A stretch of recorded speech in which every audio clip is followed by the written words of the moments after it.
দিনটো যায় খেনটো নাযায় কথাতে আছে যে ঠিক আজি মোৰ লগত তেনেকুৱাই হ'ল আপোনালোকৰ ভিডিঅ'টোত জনাই আছোঁ বাৰু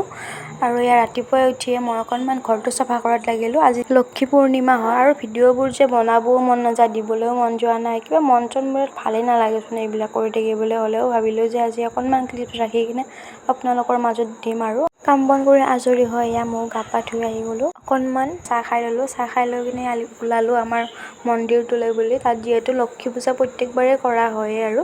এইফালে ইমান ধুনীয়াকৈ কলপুলি চলপুলি পুতি থৈ দিছে ল'ৰাকেইটাই আৰু এয়া আমাৰ ইহঁতে কিবা কিবি আলোচনা চলি আছে দেই ময়ো গ'লোঁ আৰু কি কৰি আছে চাবলৈ দাদাহঁতে পূৰা বহি আছে আৰু মোক দেখি কিনে এয়া ভণ্টিহঁতেও আহিলে ইহঁতে কিবা কিবি লেকচাৰ দি আছিলে বাৰু গা পা ধুই আহি আৰু ইফালে আজি দোকানত আমাৰ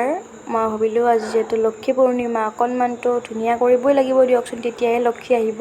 তাৰোপৰি আমাৰ দোকানখনৰ আজি হ'ল জন্মদিন আজি আমাৰ দোকানখনে 23টা বছৰ পাৰ কৰিলে মানে আজি 23 বছৰ হ'ল আৰু দোকানখন লোৱা এইকাৰণে মই অকণমান ভাবিলোঁ দোকানখন মানে এনেকৈ আৰু আমদালি চামদালি দিলে ভাল আৰু লক্ষী পূজাৰ দিনাখন প্ৰায়ে দিওঁৱে আমি তাৰপাছত মই অকণমান নিজকো সজাই ল'লোঁ আৰু এয়া অকণমান আল্টা চাল্টা লগাই ল'লোঁ আৰু এয়া চাওকচোন দিনটো ইমান ধুনীয়াকৈ পাৰ কৰিলোঁ এয়া গধূলিলৈ গোটেই হাতত টেষ্ট দিবলৈ নাৰিকল কাটোতে আহি কিনে হাততে ঘাপটো পৰি গ'ল ইমান বেছি দুখ পালোঁ নহয় তাৰপাছত এয়া ফাৰ্মাচীত গৈ কিনে আহিলোঁ আহি আকৌ মনটোৱে নামানে যে ঘৰত থাকিলে সেইবাবে আকৌ আহিলোঁ মন্দিৰলৈ পূজাত বহাৰ আগতে দাদাক এবাৰ শ্ৰদ্ধাঞ্জলি জনাই নজনা দাদাৰ প্ৰিয় গানটো গাব অকণমান চেষ্টা কৰিলোঁ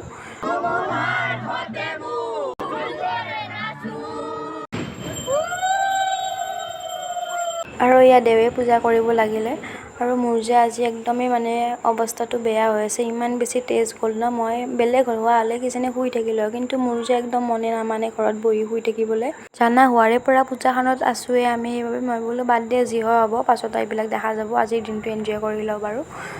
পূজা চূজা কৰি খিচাৰি খাব লাগিলোঁ